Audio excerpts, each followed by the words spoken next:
믿사오며 거룩한 공예와 성도가 성도하는 것과 죄를 사하여 주신 것과 몸이 다시 사는 것과 영원히 사는 것을 믿사옵나이다. 아멘. 네, 우리 사명선언문 같이 읽겠습니다. 하나님께서 이대로 교회가 가게끔 해주시는 것 같아요. 같이 한번 우리 읽겠습니다. 시작. 그리스도 교회는 소중한 한 사람을 그리스도의 제자로 세우며 그리스도의 몸인 교회를 지체 의식을 갖고 서로 섬기는 교회, 세상에 나아가 칭찬과 존경을 받는 성도적 제자의 삶을 살며 예수의 꿈인 하나님의 나라를 구현하는 교회입니다. 아멘. 네, 오늘 창세기 1장 1절 말씀입니다. 우리 두 번 같이 한번 위에 있는 쉬운 성경을 같이 읽겠습니다. 시작. 태초에 하나님이 천지를 창조하시니라. 다시 한번 시작. 태초에 하나님이 천지를 창조하시니라. 아멘. 예, 자리에 앉아주십시오. 자, 기도하겠습니다. 식물과 동물과 사람도 하나님의 말씀으로 창조하셨기에 말씀의 종교이고 또 계시의 기독교임을 다시 한번 알게 해주시는 감사합니다. 말씀은 곧 하나님이라고 말씀하셨습니다. 우리가 설교를 듣는 것은 사람의 소리를 듣는 것이 아니라 하나님이 이 말씀으로 우리를 다스리시고 통치하시기에 그 하나님의 뜻이 무엇인지 그 계획이 무엇이며 하나님이 이 교회를 향한 또 나를 향한 교훈과 책망과 의로 교육하기에 어떤 것이 있는지를 청정하는 귀한 시간 될 수 있도록 주님 도와주시옵소서. 아멘. 지혜와 계시의 영을 우리 가운데 부어주시사 우둔한 우리의 생각이 성령의 생각으로 바뀌어 하나님의 음성을 듣게 하여 주옵시고 하나님 우리의 속사람이 말씀으로 강건해지며 오늘 이 말씀을 전할 때 성령께서 주장하여 주셔서 우리의 영과 혼이 쪼개어 주의 말씀 앞에 자복하며 엎드리며 그분을 경외하는 귀한 말씀이 될 수 있도록 역사하여 주시옵소서. 아멘. 예수님의 이름으로 기도드렸습니다. 아멘. 아멘. 예, 우리 좀 어색하겠지만 다음 추석에는 함께 가정이 예배 드렸으면 좋겠습니다. 같이 한번 인사했으면 좋겠습니다.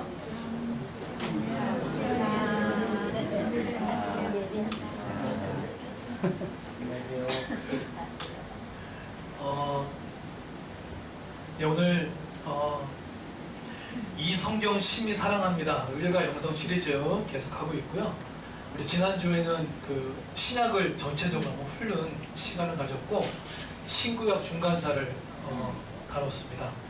한 가지 제가 좀 부탁드릴 게 있습니다. 뭐냐면 제가 지금 그 기억하시나요? 예레미야 한 말씀을 통해서 구약 성경 22권을 읽을 수 있게끔 큰 그림을 그려드렸고 지난주 신약 성경을 통해서 신약에 나오는 27권이 어떻게 흘러나왔는지를 간략하게 큰 그림을 그려드렸습니다.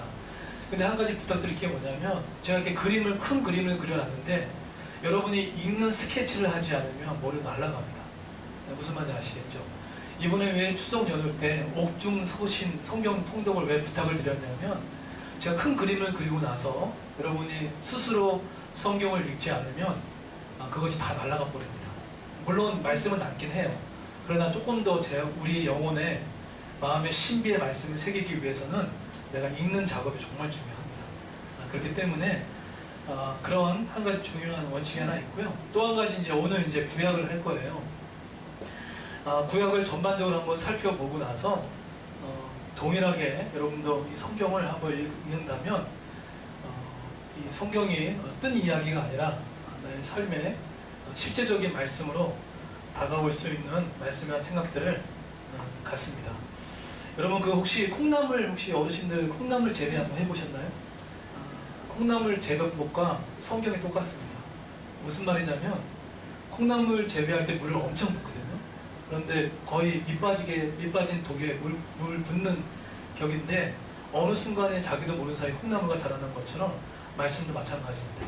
말씀을 지금 제가 다 잊어버려도 들으면 어느 순간 모르게 믿음이 자라나게 되어 있습니다. 그래서 신약이든 구약이든 말씀을 계속해서 읽으면 나도 모르는 사이에 믿음의 콩나물이 자라나서 어느 순간에는 정말 풍성하게 열매를 또 얻을 수 있는 시간이 반드시 온다는 생각을 잊지 마시고, 설교든 통독이든 말씀이든 간에 잘 청정하고 들었으면 좋겠습니다. 혹시 이거 끌까요? 아니면 괜찮을까요? 잘 들리세요 혹시? 괜찮습니까? 네. 네. 어머니가 뭐 괜찮다고 하니까 네, 괜찮은데. 자,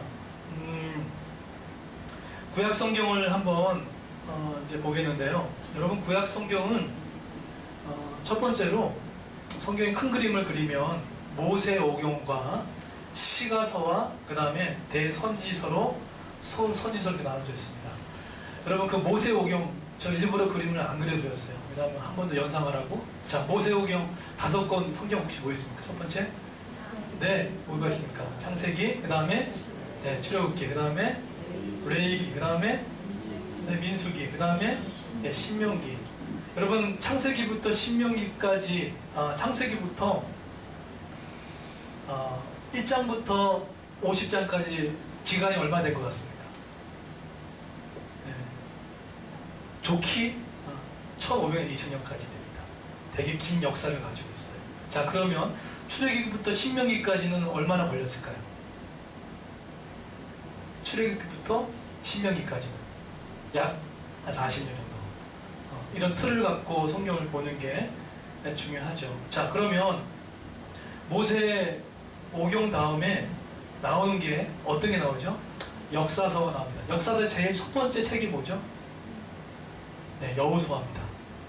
여호수아입니다.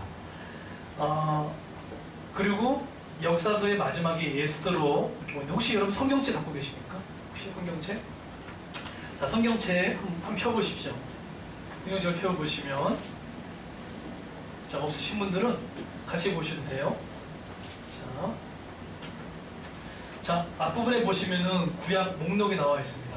구약 목록 나오죠? 자, 보시면 구약 목록에 보시면 여호수아부터 에스더까지는 이스라엘 민족의 역사를 다루고 있는 책입니다. 그래서 이것을 역사서라고 합니다. 신약의 역사서가 뭐죠? 네, 사도행전입니다. 사복음은 마태, 마가, 누가, 요한복음은 복음서라고 합니다. 그래서 신약의 구약에서 역사서는 여호수아부터 에스더까지 갑니다. 자, 그러면 그 시가서라는 게 있습니다. 자, 시가서는 어디부터 어디까지일까요? 예, 욥기부터 어디까지일까요? 예, 아가서까지 시가서라고 얘기를 합니다. 자, 근데 그리고 나서 그 이스라엘이 망하고 나서, 망하기 전에 예언했던 말씀이 있는데, 그 말씀을 아주 긴 말씀 5권이 있습니다. 이것을 대선지서라고 하는데 뭐뭐 들어갈까요? 하나씩 불러볼까요? 첫 번째 뭘까요? 그 다음 두 번째 뭘까요? 예레미야. 그 다음에 예레미야, 에가까지 들어갑니다. 그 다음에 에스겔, 그 다음에 다니엘. 이게 대선지서. 대선지서, 소선지서의 기준은 뭐죠? 네, 분량차입니다. 다른 의미 하나도 없어요. 많이 썼냐, 적게 썼냐에. 자, 그러면 소선지서는 어디부터 어디까지겠습니까? 네, 호세아부터 말라기입니다. 자, 여기까지 알겠죠? 자, 그러면 한 가지 여러분의 성경 지식을 좀 테스트하겠습니다. 바벨론의 포로를 가기 전에 썼던 성경이 어디부터 어디까지일까요? 한 이스라엘이 포로로 끌려가기 전에 썼던 말씀이 어디부터 어디까지일까요?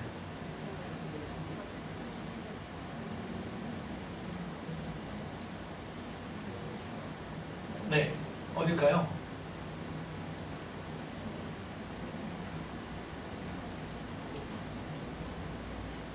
자, 그럼 거꾸로 바벨론 포로에 끌려가서 쓰여졌던 책 3권이 뭘까요?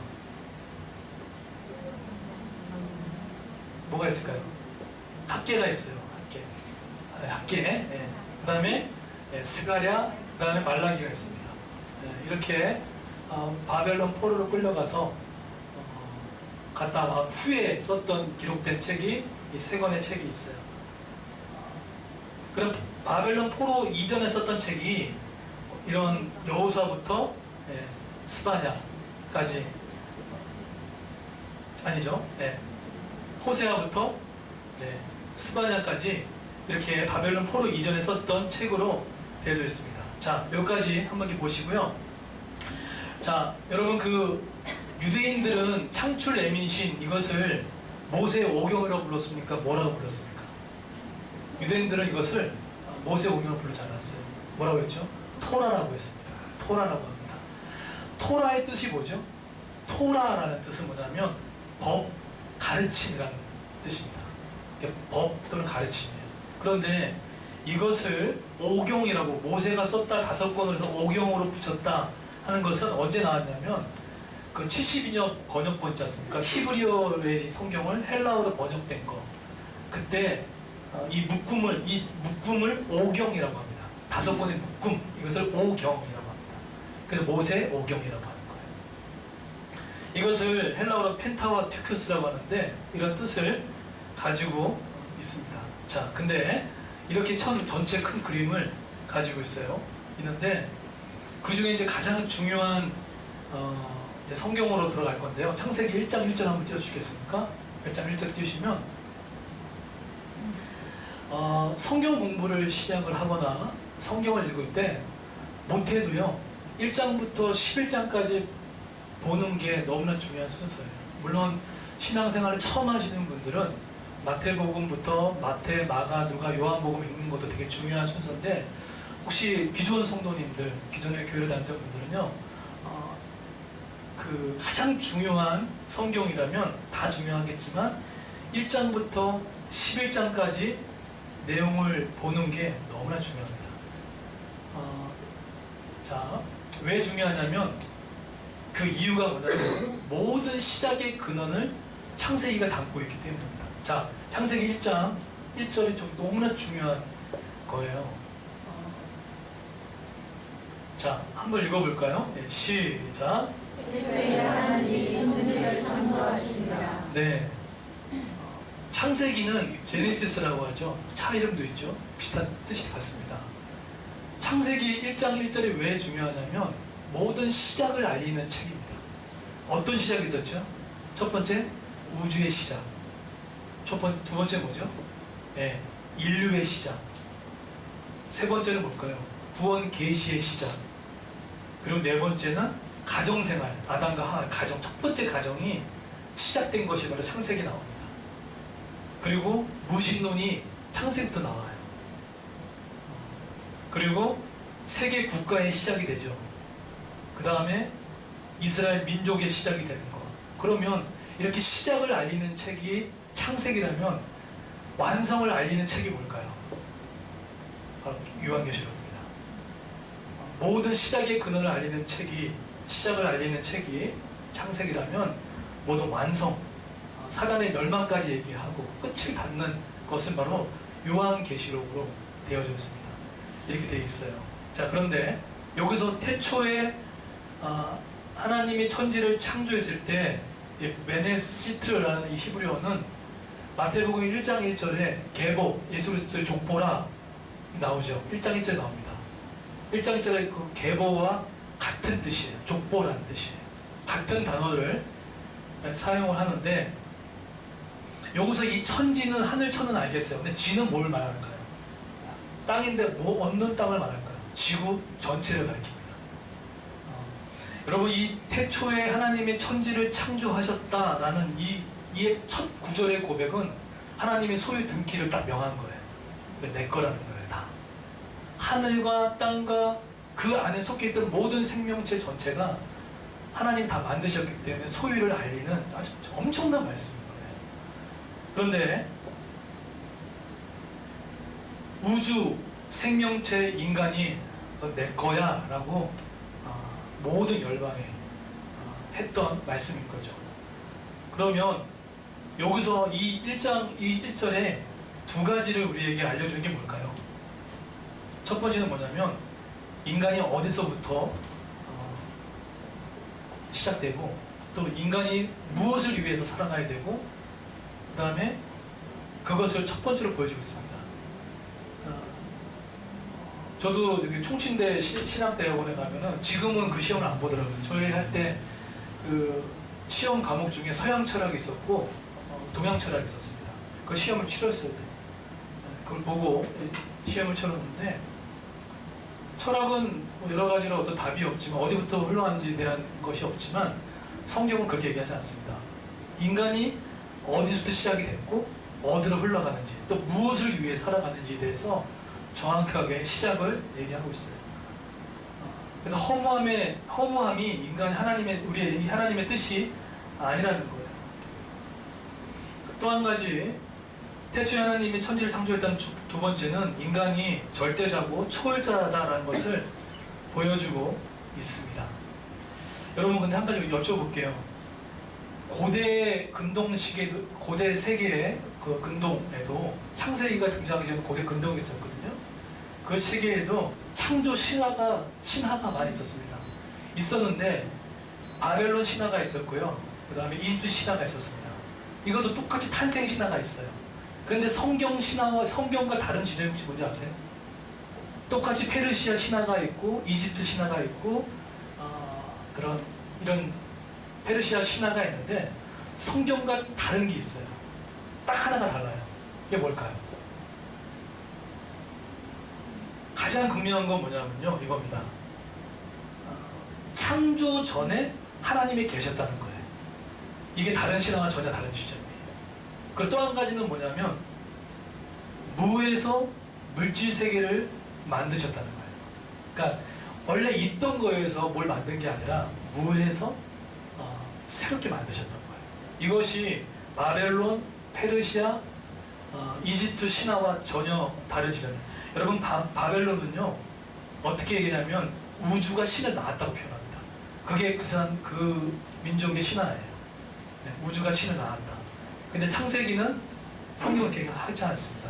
이 물질 세계 이전에 분명히 하나님이 먼저 계신다라고 이렇게 이야기를 하고 있죠. 그렇기 때문에 창조론과 진화론을 있을 때 극명하게 얘기할 수 있는 것은 하나님은 천지를 창조하셨다는 것부터 시작될 수밖에 없는 이야기를 하고 있어요. 그만큼 이 창조, 태초에 하나님이 천지를 창조하신 이 말씀이 너무나 중요해요.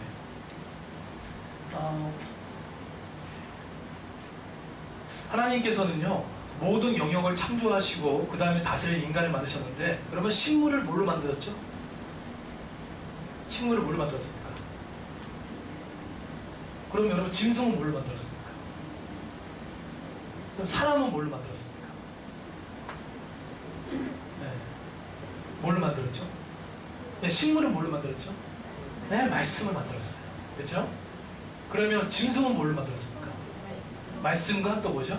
흙으로 만들었어요. 그러면 사람은 뭘로 만들었습니까? 네, 말씀과 흙과 그다음 뭐죠? 생기. 이게 바로 짐승과 인간이 다른 지점인 거예요. 그러니까 우리의 존재는 짐승과 말씀, 흙과 흙으로 말씀하는 짐승과 전혀 다른 존귀한 존재로 이 땅을 창조하신 하나님께서 만드신 존재라는 사실을 알게 되는 거죠. 말씀을 만든 존재들인 거죠. 그래서 기독교가 왜 말씀의 종교냐면요, 모든 걸 창조하실 때 하나님께서 만드셨던, 여러분 그거 아십니까? 하나님이 창조하시되 하나님이 가라사대 그대로 되니라. 이것이 몇 번 나올까요? 뭐가 있기 전에 하나님 먼저 이것부터 얘기하셨어요. 이런 말씀 나오죠. 1장 1절에 읽어보면요, 여호와께서 뭐라죠? 가라사대. 그때는 여호와께서 말씀하시대. 이런 표현 나오거든요. 이 말이 몇 번 나올까요? 창조 역사할 때 10번 정도 나와요. 여호와께서 가라사대 뭐가 있느니라. 이 얘기는 뭘까요? 하나님께서는요 10번 정도 하나님은 가라사대 뭐가 있다 이 이야기는 결국은 하나님께서 모든 것을 말씀으로 만드시고, 그것이 모든 천지든 짐승이든 또 뭐죠? 사람이든 말씀 만들었다는 거예요. 그래서 뭐죠? 기독교가 왜 말씀의 종교냐면요, 말씀으로 시작된 종교인 거죠. 그래서 말씀이 곧 뭐라고 합니까? 하나님 아닙니까? 말씀 대신 그분, 그 진리 대신 로고스 대신 예수 그리스도께서 이 땅에 성육신을 하신 거예요. 네. 그래서 우리는 왜 우리가 말씀을 붙들어야 합니까? 말씀을 왜 읽어야 됩니까? 왜 말씀의 사람을 살아갑니까? 처음부터 말씀을 시작된 거거든요. 그래서 그 말씀을 다스림 받는 것이 중요했던 거죠. 제가 이제 이것을 설교를 준비하면서 이거 너무나 중요해가지고 우리 이제 휴성이랑 서희랑 우리 가족들을 데리고 서점에 갔어요. 서점에 가가지고 그 예전에 가지고 있는 성경책이 있는데 우리 아이들이 들고 다니는 성경책이 없더라고요. 아이들이 물론 저도 뭐 이런 스마트폰이 있고 거기서 보기도 하지만 이렇게 말씀에 대해서 조금 귀중함들을 느끼기 시작하니까 아이들이 어렸을 때부터 이 말씀에 대해서 좀 중히 여겼을 마음이 생겼어요. 그래가지고 직접 서점에 가서 정말 몇만 원이 되는 좀 돈을 좀 들여서 직접 뭐죠? 서희한테도 좀 사주고 그 다음에 휘성이한테도 사줬어요. 그리고 어떻게 하루 종일 그것을 아이들 보고 갖고 다닐 수 있게 훈련을 좀 시켰어요. 네, 집에서 갖고 다닐 수 있게끔. 어저께 새벽 기도 나올 때도 휘성이가 그 성경책 갖고 오시고 계속 갖다 줬어요. 자꾸 놓고 오더라고요. 그래서 갖다 주고 계속 지금. 여러분 유대인들은 아이들 태어날 때 성경책에 뭘 바른지 아십니까? 겉에다가 꿀을 발랐어요. 어릴 때 기억하라는 거예요. 그리고 여러분 아이들 지금 우리 하영이 이렇게 안고 있는데 거기 세마포 할 때 뭘 새긴지 아시죠? 말씀을 새겼어요. 그 뭐죠? 아이들 이렇게 할 때 뭐라고 하죠? 도팩이라는 거죠. 뭐라고 하죠? 이게? 포대기. 예, 거기에 전체에 거기다가 말씀을 다 새겨놓습니다. 그래서 아이들이 어렸을 때부터 이 말씀이 귀하고 꿀처럼 달게끔 만들기 위해서 했던 거죠. 그만큼 이 말씀 가운데 하는 것들이 너무 중요해요. 그래서 어저께 그렇게 사와가지고 집에 와가지고 같이 통독을 했습니다. 같이 한 장 읽고 같이 나누고 또 한 장 읽고 나누고 한 장 읽고 나누고 어저께 통독 프로그램을 깔아가지고 이제 마태복음 1장부터 5장까지 아이들 읽히게 하고 저도 지금 이제 90일 통독이 들어갔거든요. 그냥 1독하려고 그래서 이제 구속사로 성경을 읽는 방법으로 하는데 창세기 벌써 한 15장, 16장까지 읽었어요. 그래서 그만큼 하다 보니까 같이 말씀을 갖고 하니까 너무 좋은 게 뭐냐면 목사기 때문에 말씀이 좋은 게 그건 아니에요.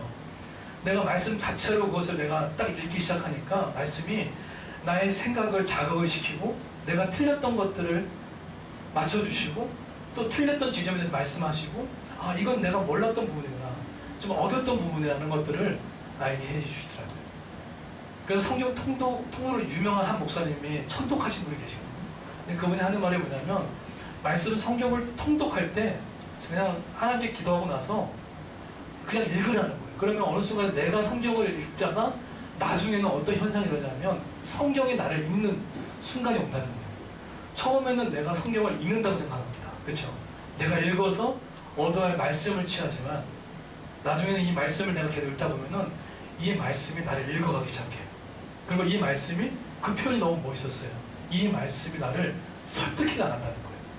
처음에는 내가 내 이 말씀을 통해서 내가 어떤 좋은 말씀 얻을까 하나님 나를 설득해 주세요 라고 했던 말씀이 어느 그걸 다 내려놓고 하나님이 말씀으로 우리를 이렇게 끌어가면서 나를 설득해 가고 있는 거예요. 그렇군요. 그런 경험하는데 그게 좀 와닿더라고요. 저는 그래서 태초에 하나님이 천지를 창조하실 때 짐승과 사람과 모든 식물도 하나님의 말씀으로 창조하셨던 것은 우리는 말씀의 지배를 받을 수밖에 없는 사람이고 말씀이고 하나님이기 때문에 그 말씀을 먹을 수밖에 없는 존재임을 들어서 저와 우리 그레이스 교회가 이런 말씀을 읽고 듣고 하는 것에 참여하는 저 여러분 되기를 예수님으로 축원드리겠습니다. 이런 모든 말씀을 만들었던 말씀으로 사람과 인류를 만들었던 하나님께서 1장 1절이 너무나 중요한데 여러분 창세기 1장부터 11장까지 혹시 무슨 내용인지 혹시 아세요? 네, 창조, 타락, 그 다음에 뭐가 나오죠? 네, 그 다음에 심판, 그 다음 바벨탑 사건이 나옵니다. 그러니까 인류의 역사가 이렇게 나오고 그러면 12장부터 50장은 무슨 내용이 나올까요? 네, 4명의 족장 스토리입니다. 4명의 인물 스토리예요. 누구 나오죠? 첫 번째? 아브라함, 그 다음에 이삭, 그 다음에 야곱, 그 다음에 요셉이에요. 자, 그러면 여기까지는 모르는 분이 없어요. 그러면 네 가지 앞에 있는 사건, 창조, 타락, 홍수, 바벨탑 사건은 약 2000년의 역사를 가지고 있습니다. 그런데 아브라함, 이삭, 야곱, 요셉은 약 281년 정도 시간이 좀 걸렸어요. 자, 그런데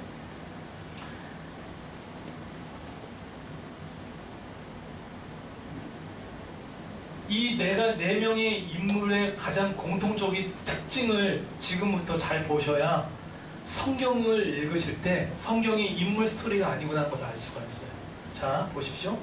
태초에 하나님이 천지를 창조해서 완벽한 하나님에 있었습니다. 그래서 아담과 신랑 아담과 신부 하하가 가장 첫 번째로 전세가 아닌 완전히 하나님이 마련해 준 집에서 살았던 장소가 어디였습니까? 에덴이었습니다. 에덴이라는 뜻이 뭐죠? 네, 기쁨이라는 뜻이에요. 뜻인데 그 에덴 동산 안에는 어떤 나무가 있었습니까? 생명나무와 선악을 알게 하는 나무와 각종 유실수가 있었습니다. 많은 것들이 있었던 거죠. 그런데 사단이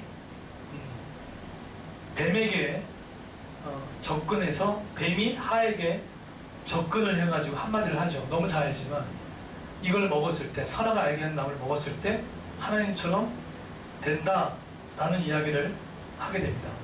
여러분, 사단이 뱀으로 하하게 접근했던 것처럼 마귀가 사단이 가장 잘 쓰는 5가지 여러분 계략을 아십니까? 이거 잘 들었다가 혹시나 그렇게 있는지 좀 봤으면 좋겠어요. 사단이 누구한테 들어갔다고요? 뱀한테 가서 하하를 꼬십니다. 그런데 사단이 5가지, 첫 번째 뭘 하냐면 첫 번째로 의심케 합니다. 네. 이거 먹어도 되는지 안 먹어도 대해서 말씀에 대해서 의심케 합니다. 그래서 첫 번째예요. 내가 시험 들지 않았다는 그 기준점이 뭐냐면 이 말씀이 안 믿어지는 거예요. 그래서 저 말이 맞을까? 하면서 말씀이 믿겨지지가 않는 거예요. 그러니까 믿음이 없는 거예요. 첫 번째, 의심케 만듭니다. 이거 내가 손해보는 거 아니야? 내가 이렇게 하면은 이 시간 들이고 하면은 손해보는 거 아니야? 라고 하면서 첫 번째 사단의 방법이 의심케 하는 거예요. 두 번째는 뭔지 아십니까? 사단의 방법 중에 두 번째는 낙담입니다. 틀림없이 어떤 문제는 하나님께 가져가게 되면 반드시 문제를 풀 수가 있음에도 불구하고 그 문제에 매여가지고 하나님께 나아가지 않게끔 만듭니다. 이것을 낙담케 한다는 거예요. 세 번째는 뭔지 아십니까? 시선의 전환이에요. 그러니까 하나님께 대한 시선을 다르게 이렇게 전환시키게 만든 것이 사단이 주는 전략 중에 세 번째 전략인 거죠. 그리고 세 번째는 뭐냐면 실패의식입니다. 뭘 자꾸 열심히 했는데 해도 안 될 것 같아 라고 하면서 하나님의 가능성을 깡그리 무시한 채 하는 이 부분들이 실패의식들. 그리고 마지막으로 지연케 만듭니다. 지연이 뭐냐면 틀면 지금 해야 할 일인데 하지 않는 거예요. 미루게 만드는 거예요. 나중에 하면 되지. 이런 5가지가 사단이 가장 잘 쓰는 전략 중에 하나였던 거죠. 근데 오늘 사단이 썼던 거는 하나님의 말씀, 완전한 이 말씀을 의심케 만들었다는 거예요. 얼마나 교묘한지 몰라요. 마태복음을 보게 되면 사단이 예수님을 시험할 때 다 뭘로 시험했죠? 다 말씀으로 시험한 거거든요. 근데 맨 끝에 단어만 살짝 바꿔가지고 예수님을 시험합니다.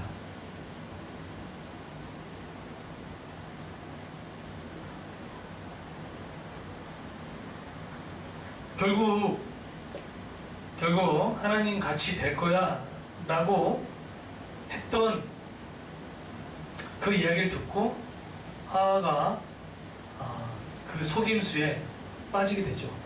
근데 죄는 무서운 게 뭐죠? 그 죄를 누가 또 나눠줍니까? 네, 남편에게.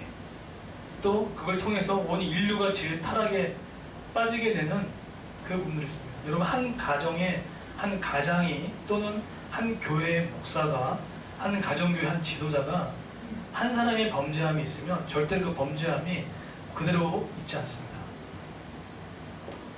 보이든 보이지 않는 형태든 간에 그 죄의 전염성은 꼭 미치게 돼 있습니다. 미치게 돼 있어요. 이걸 너무 많이 느껴요. 그래서 한 가정이든 교회든 간에 지도자를 위해서, 앞에 선자를 위해서 기도하는 게 너무나 중요하죠. 자, 그런데 그랬던 인간이 5가지 저주를 다 받습니다. 첫 번째, 남자는 뭐죠? 평생 수고해야 그 소산을 먹게끔 하는 되고, 또 흙으로 돌아가게 됩니다. 그러니까 생명이 사라진 거죠. 두 번째, 여자는 뭐죠? 임신하는 고통을 더하게 되고, 또 남편의 다스림을 받기 시작합니다. 그리고 여자도 흙으로 돌아가는 그런 모습이 돼버립니다. 짐승이었던 뱀, 다 이 창조물이었잖아요. 그죠? 다 말씀을 만들었던 것들이 타락하고 만 거예요. 이 짐승이었던 뱀은 어떻게 되죠? 평생 배로 다니는 동안 흙을 먹고 여자의 원수가 됩니다. 그리고 자연은 어떻게 되죠? 자연을 뭘 낸다고 창세기 얘기합니까? 가시덤불과 엉겅퀴를 낸다는 거예요.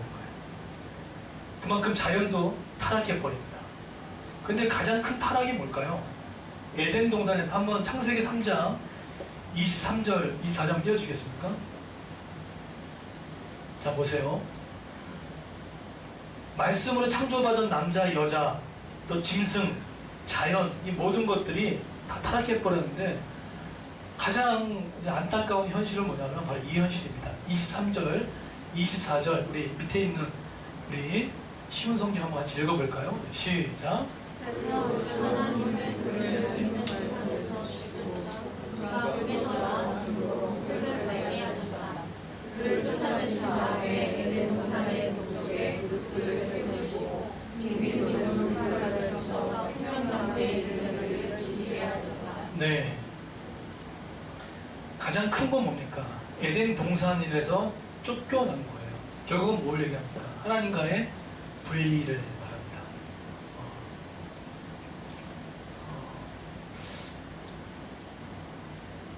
하나님과의 분리만큼 더 힘든 거는 없겠죠. 자, 그런데 여러분 창세기 한번 보시면 하나님과의 분리로 말미암아 여러분 죄에 빠진 인간이 가장 먼저 뭘로 가리죠? 자, 한번 찾아볼까요? 창세기. 죄에 빠진 인간이 자신의 수치를 가리기 위해서 가린 어떤 것이 있어요. 뭘로 가립니까? 자, 한번 찾아볼까요? 창세기에. 네, 3장 7절에 한번 보실까요? 자, 한번 찾으신 분들은 한번 같이 한번 3장 7절. 네, 하나님과의 벗기 전에, 죄가 없기 전에는 벗은 것이 괜찮았던 인간이 이제 수치감이 드니까 가리기 시작합니다. 근데 뭘로 가려야 이제 보십시오. 7절 읽겠습니다. 시작. 이에 내들의 눈이 밝아서 자기들이 벗은 줄 알고 무화과 나무 잎을 엮어 치마로 삼았더라. 자, 제가 여쭤볼게요. 여기서 무화과 나무 잎을 엮은 치마는 아주 긴 치마일까요? 아니면 부분만 가리는 치마일까요? 네, 부분만입니다.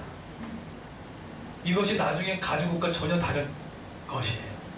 여기서 말하는 이 치마는 하고 로투라고 합니다. 히브리어로. 이것은요 아주 짧은 치마를 말해요. 그러니까 아주 중요한 부위만 가린 것을 이야기를 합니다. 근데 인간의 수치와 인간의 죄됨은 인간이 뭐죠? 그걸 가려보려고 노력했던 거예요. 부끄러우니까. 죄가 들어가니까는 부끄럽게 시작을 한 거예요. 마찬가지죠. 인간이요, 하나님을 떠난 인간들이 자기의 그 부끄러움을 가리기 위해서 자기의 나름으로 많이 가리려고 노력합니다. 요즘 뭘로 가리죠? 죄에 빠진 인간이 작은 봉사로, 또 어떤 선행으로, 그 제가 죄에 빠진 인간이 그 작은 수치, 그거를 자기가 스스로 가리려고 하지만 그게 가려지지가 않는 거예요. 네. 때로는 돈으로 막 가리고 막 하죠. 근데 가려도 온전히 이를 가릴 수가 없었던 것이 바로 인간의 모습이었던 거죠. 그런데 우리 창세기 3장 21절 한번 띄워주시겠습니까? 없죠. 있어요. 자, 그런데 하나님께서, 여러분 주체가 중요합니다. 틀림없이 수치에 빠지는 인간이 있었는데 인간이 먼저 가리고 있을 때 어떻게 하려고 하지 않았는데 하나님께서 먼저 뭘 하셨죠? 21절 다 같이 밑에 거 읽어볼까요? 시작. 주 하나님이 가죽옷을 만들어서 아담과 그의 아내에게 입혀주셨다. 네, 입혀주셨다. 저 가죽옷이 뭐냐면 저 가죽옷은 아주 긴 치마를 말합니다. 긴 걸 얘기해요. 짧은 게 아니에요. 전체 긴 코트를 얘기합니다. 킹제임스 버전에 보면 코트라고 나와요. 코트가 나와요. 그런 것처럼 아주 긴 그 가죽옷으로 입혔는데 저 가죽옷이 왜 중요할까요? 저 가죽옷의 의미를 이해하셔야지 가죽옷 가운데 예수 그리스도가 우리의 필요한 구원자로 나타나게 되는 겁니다. 왜 그렇죠? 아브라함과 이삭과 야곱과 또 뭐죠? 요새까지 이어지는 것 중에 하나 중에 이 모든 인물들이 가지고 있는 공통적인 특징이 바로 예수 그리스도를 말하는데 저 가죽옷은 뭘 의미할까요? 예, 인간의 손으로 가리우는 죄가 아닌 가죽옷은요 피로, 그렇죠? 가죽옷의 존재가 뭡니까? 죄 없는 짐승이 죽어야 됩니다. 그래야지 그 죽은 짐승의 가죽을 통해서 가리울 수 있는 거예요. 여러분 잘 아시다시피 이걸 누가 예표합니까? 바로 예수 그리스도를 예표한 거예요. 그래서 구원은 뭘로 받는 겁니까? 선행으로 받는 게 아닌 거예요. 구원은 누가의 시작입니까? 하나님부터 시작한 거예요. 누가 지어 입혀주셨다고요? 하나님이 직접 가죽옷을 지어 입히셨다는 것은 직접 그분이 구원을 시작을 했고 그 구원과 그 믿음의 가장 중요한 핵심은 바로 예수 그리스도의 피로 말미암아 구원받을 수 있음을 이야기하는 거예요. 아벨의 제사는 받으시고 가인의 제사를 받지 않는 큰 이유가 뭡니까? 아벨가 드렸던 것은 바로 그 희생의 피의 제사를 통해 하나님께서 받으신 그 전제가 깔려있는 부분이 있기 때문인 거죠. 그래서 구원은 하나님부터 시작되어지고 그 구원을 통해서 우리가 모든 수치와 죄를 가릴 수 있다는 것이죠. 여러분 보세요. 저 위에 보시면 저 위에 개역개정에 가죽옷을 지어 입히시는 저 단어 있지 않습니까? 저걸 딱 띄면 저게 미활용입니다. 동사가 두 개인데 저게 미활용으로 원문에 쓰여졌습니다. 그 얘기는 뭔지 아세요? 그 얘기는 뭐냐면 하나님께서 죄에 빠진 인간을 단회적으로 찾아오신 게 아니라 끊임없이 죄에 빠진 인간을 구원하기 위해서 지속적인 것을 나타내는 미완력 동사를 사용했다는 거예요. 그러면 하나님의 이런 구원의 역사, 예수의 피를 의지할 통해서 구원받는 이 역사가 지금도 여전히 있을까요? 안 있을까요? 지금도 여전히 그 역사가 있는 거예요. 여기 성사님 가정도 있지만 태국에서 성교하는 이유가 뭡니까? 하나님의 그 구원에 가지고 오게 될 역사, 그런 운동이 계속 일어나는 거죠. 네. 여러분 우리 교회 공동체가 또 여러분 교회 공동체와 우리의 가정이 또 있는데 하나님의 이 주도적인 이 사역들 그 가지고서 지어 입으시는 하나님의 구원의 역사는 여전히 일어나는 거예요. 근데 그 가지고서 입히는 이 구원의 역사가 사실 교회에게 맡겨진 하나님의 중요한 사명이었던 거죠. 추석날 이 자리에서 저희 형님네 가정을 불렀어요. 집에서 하려다가 한 번 정도는 저희 형님은 예수를 믿지만 저희 형수님은 카톨릭 신자입니다. 어렸을 때부터 카톨릭을 믿었기 때문에 자녀들도 카톨릭을 다니고 있어요. 그래서 지금 반주도 거기서 하고 근데 아이들이 너무 잘 컸어요. 귀엽고 예쁘고 그런데 왠지 모르겠지만 이번 추석에는 제가 사실은 어떤 마음이 있었냐면 저희 형님이 저한테 좀 부탁을 했거든요. 좀 그런 문제는 조금만 얘기 안 했으면 좋겠다. 그래서 그 시간이 무려 7년 정도 걸렸어요. 얘기 안 했어요. 부딪히실까봐. 꼭 부딪히는 게 좋은 게 아닙니다. 그러나 어쨌든 그 평화를 위해서 그냥 놔뒀어요. 놔두고 한 7년, 10년 동안은 처음에는 그래도 집에서 예배 드리다가 형님이 그 얘기한 대로 가정 예배를 드리지 않았어요. 예배도 되게 중요하지만 정말로 조금 더 느긋하게 좀 해야겠다는 마음을 갖고 드리지 않았습니다. 근데 그게 지금까지 이어졌던 거예요. 근데 이번에 하나님께서 저희 어머니의 마음을 많이 이렇게 움직이셨던지 어머니가 한번 저희 집에 오셔서 그런 얘기 하시더라고요. 목사, 저기 이번에는 우리 온 가족이 함께 예배드렸으면 좋겠다. 근데 제가 어머니 말씀 가운데 가장 왔던 포인트 단어가 예배였어요. 예배를 드렸으면 좋겠다는 거였어요. 그래서 그 마음이 너무 와닿는 거예요. 뭐 예배라는 단어가 늘 들었던 단어잖아요, 그렇죠? 그런데 그 하나님을 정말 같이 예배하고 싶은 마음이 들었어요. 그래가지고 제가 틀림없이 제가 근데 형님한테 문자를 보내면 저희 형님 특성상 귀찮은 거 싫어하고 약간 그런 거 부딪히는 거 싫어해가지고 틀림없이 안 할 것 같다는 생각이 있었어요. 그래서 저도 믿음이 없었던 거죠. 그래서 제가 형님한테 카톡을 보냈습니다. 형님, 이번에 저희 집에서 말고 교회에서 예배 드렸으면 좋겠다라고 카톡을 보냈어요.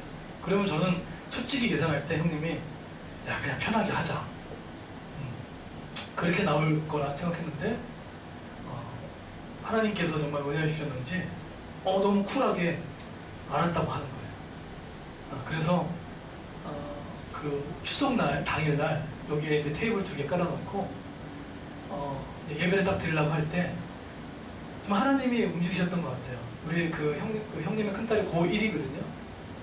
반주를 하고 있나 봐요. 성당에서 하고 있는데 형님이 갑자기 지원아, 너 반주 좀 해, 그런 거예요.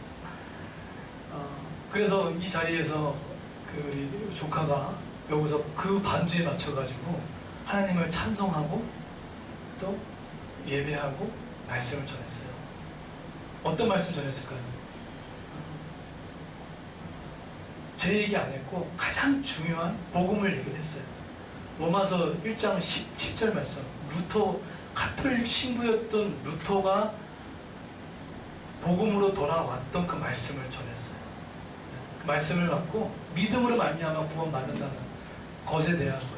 사실 불편할 수도 있고 어색할 수 있는 분위기지만 사랑하는 가족인데 가족한테 불편한 것보다 더 넘어 구원의 복음을 제대로 알려주지 않는 것이 과연 진정한 가족일까라는 생각이 들어서 로마서 1장 17절 말씀 가지고 오직 의인은 믿음으로 말미암아 산다라는 말씀을 갖고 말씀을 전하고 끝나고 나서 분위기가 어색하지 않고 오히려 찬송도 더 하고 그리고 끝나고 나서 소 한 마리 가가지고 열심히 고기도 먹고 레이게 제사법을 지냈습니다. 지냈는데 그런데 너무 기쁜 거예요. 어떻게 보면 저희 형수님과 저희 형님과 조카들이 집에서 무슨 예배했지만 교회라는 공간 안에서 하나님을 같이 이 자리에서 예배했다는 이것이 저한테는 한 방점을 찍었던 느낌이 들었어요. 그러면서 저희 이제 새벽마다 하는 설교 있지 않습니까? 그 설교도 저희 형님한테 알려주고 듣겠다고 하고 저희 형님은 뭐 거기는 진짜 가정의 평화를 위해서 다니고 있지만 설교도 많이 듣고 찬송도 많이 부르고 있어요.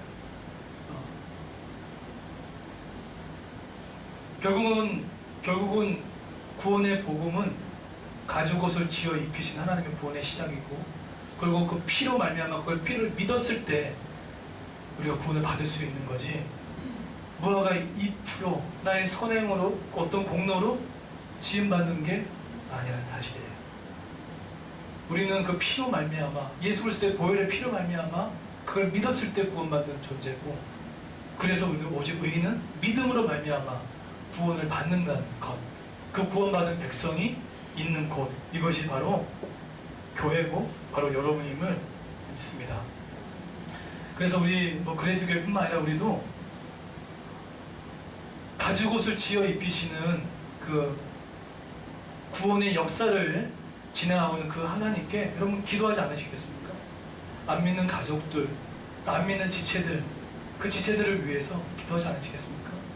모르는 겁니다. 내 머릿속으로 형님이 알았다라고 할 전혀 상상도 못했고 반주를 조카가 할지도 전혀 몰랐고 그렇게 분위기가 하게 끝날지 전혀 몰랐던 거죠. 결국 뭡니까? 내 제한된 생각으로 하나님 일을 방해할 필요가 없었겠구나. 나는 기도하고 맡기면 하나님 그토록 찾고 싶어하는 한 영혼하는 구원하신 하나님의 놀라운 역사가 반드시 있을 거라는 생각을 갖습니다. 그래서 우리가 그런 믿음을 갖고 여러분 다시 한번 그 가죽옷을 필요한 우리 영혼들에게 하나님을 소개하고 복음을 전하는 저 여러분 되기를 예수 이름으로 축원드리겠습니다. 네, 우리 다 같이 일어나셔서 마지막 찬양하고 마치도록 하겠습니다. 우리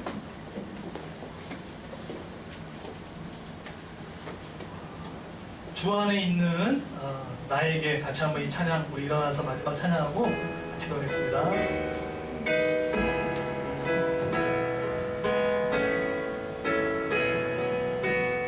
주 안에 있는 주 안에 있는 나에게 반드시 있으랴 십자가 밑에 나가 내 짐을 풀었네. 그 두려움이 변하여 두려움이 변하여 내 기도 되었고 전날의 한숨 변하여 내 노래 되었네. 주님을 찬송하면서 할렐루야 할렐루야 내 앞길 멀고 험해도 나 주님만 따라가리. 내 주는 자비하셔서 내 주는 자비하셔서 늘 함께 계시고 내 궁핍함을 내 궁핍함을 아시고 늘 채워주시네. 내 주와 맺은 언약은 주와 맺은 언약을 영불변하시니 그 나라 가기까지는 늘 보호하시네. 아멘. 주님을 찬송하면서 할렐루야 할렐루야 내 앞길 멀고 험해도 나 주님만 따라가. 주님을 찬송하면서 주님을 찬송하면서 할렐루야 할렐루야 내 앞길 멀고 험해도 나 주님만 따라가리. 태초에 하나님이 천지를 창조하시니라. 우주의 시작, 인류의 시작, 모든 만물의 시작의 근원이 하나님으로부터 시작됐음을 기억할 때 하나님 우리의 삶에 또 우리 교회에 우리 가정에 가장 우선순위가 하나님부터 시작될 수 있게 달라고 놓고 같이 한번 기도했으면 좋겠습니다. 하나님의 말씀이 우선되는 우리의 모든 것이 될 수 있게 달라고 놓고 이 시간 합심해서 같이 기도하겠습니다.